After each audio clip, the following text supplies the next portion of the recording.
Mahakama ya wilaya ya Magu imewachia huru washtakiwa 7 waliokuwa wanakabiliwa na kesi ya jinai namba 2037 ya mwaka 2026 iliyohusiana na tuhuma za uchomaji wa majengo ya umma katika kata ya Kisesa.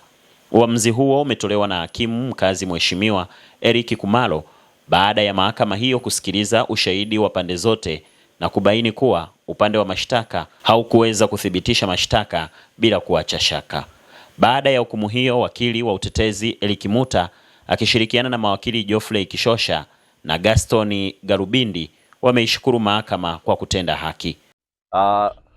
Leo katika mahakama ya wilaya ya Magu ilikuwa ni siku ya hukumu iliyotokana na kesi ya jinai namba 2037 ya mwaka 2026 kama ilivyofanyiwa mabadiliko kwa maana ya amended charge. Na katika kesi hiyo washtakiwa walikuwa 7 ambao walishtakiwa kwa makosa ya kuchoma mahakama ya mwanzo Kisesa, ofisi ya tarafa ya Sanjo pamoja na ofisi ya kata ya Kisesa pamoja na gari ndogo ambayo ilikuwa imeegeshwa pembeni mwa mahakama, pembeni mwa ofisi ya kata ya Kisesa. Na kimsingi mashtaka yalitokana na kile ambacho kilitokea tarehe 29 Oktoba mwaka 2025 kwa maana ya siku ya uchaguzi mkuu. Upande wa jamhuri walikuwa na mashahidi 14 kwa ajili ya kuthibitisha mashtaka hayo na washtakiwa walijitetea wenyewe. Mahakama imesikiliza pande zote mbili na imejiridhisha pasi na shaka kwamba washtakiwa wote 7 hawana hatia kutokana na mashtaka hayo ambayo yaliwakabili. Hivyo siku ya leo tarehe 6 mwezi wa 3 mwaka 2026 Mheshimiwa Eric Kimaro amewaachia huru washtakiwa wote 7. Washtakiwa walikamatwa mara ya kwanza tarehe 29 Oktoba siku ya uchaguzi mkuu, na baada ya kukamilika kwa usomaji wa hoja za awali ambapo usomaji huo ulivyokamilika mahakama ilipanga kulisikiliza shauri hili mfululizo. Kwa hiyo tulisikiliza shauri hili mfululizo kwa siku 21. Baada ya hapo tukapangiwa tarehe ya hukumu ambayo ilikuwa ni leo. Upande wa washtakiwa walikuwa wanawakilishwa na mawakili watatu ambao mimi nilikuwa ninaongoza jopo hilo. Wakili mwenzangu pia Geoffrey Kishosha pamoja na wakili Gaston Garubindi. Jopo la mashtaka liliongozwa na wakili Jafet Ngusa akisaidiwa na wakili Nuru Julius Nko. Na tunamshukuru Mungu na tunashukuru pia mahakama na wadau wote waliokuwa wakishiriki katika shauri hili, kwa sababu tumechukua takriban wiki 3 mpaka 4 kufikia leo.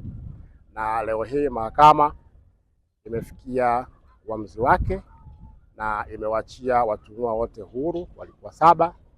Kwa hiyo tunapenda tu kuishukuru mahakama kwa namna jinsi ambavyo tumeshirikiana kuendesha shauri hili mpaka leo siku ya hukumu, na wadau waliokuwa wakifika, ndugu jamaa na marafiki wa watuhumiwa na walikuwepo leo mahakamani hapa. Pia wameipongeza mahakama kwa kufikia uamuzi huu wa kutenda haki dhidi ya pande zote mbili. Na tuwashukuru pia mawakili wa serikali ambao tumeshirikiana nao kuendesha shauri hili mpaka leo kufikia hatima yake. Changamoto zilikuwepo, kwa mfano hali ya hewa, na mwingine kulikuwa na mvua, kwa hiyo kuletwa kwa watuhumiwa pia kutokana na hali ya hewa hiyo muda mwingine ilikuwa inaleta changamoto. Lakini kwa maana ya mahakama na upande wa jamhuri kuleta mashahidi kwa siku zote ambazo tulipangiwa na mahakama, kwa kweli walijitahidi na tunashukuru kwa namna hiyo, kwa sababu imepelekea sasa shauri hili kumalizika ndani ya wakati. Naam, kimsingi upande wa ndugu wameshukuru mahakama kwa sababu kama unavyotambua mahakama hii ipo kwa mujibu wa katiba ya Jamhuri ya Muungano wa Tanzania na ipo kwa minajili ya kutenda haki. Kwa hiyo kwa upande wetu sisi, upande wa mawakili tulikuwa tunawasimamia watuhumiwa, pia tunaishukuru mahakama kwa kutenda haki hiyo. Lakini pia hata watuhumiwa ambao walikuwa wanatuhumiwa na makosa hayo walioachiwa huru, wote kwa kweli wameishukuru mahakama, kwa sababu makosa hayo ya kuchoma mali za umma wameachiwa huru, lakini pia na kosa la uhaini ambao walikuwa wanakabiliwa nalo, upande wa jamhuri umeonesha nia ya kwamba hawana nia ya kuendelea na shauri hilo.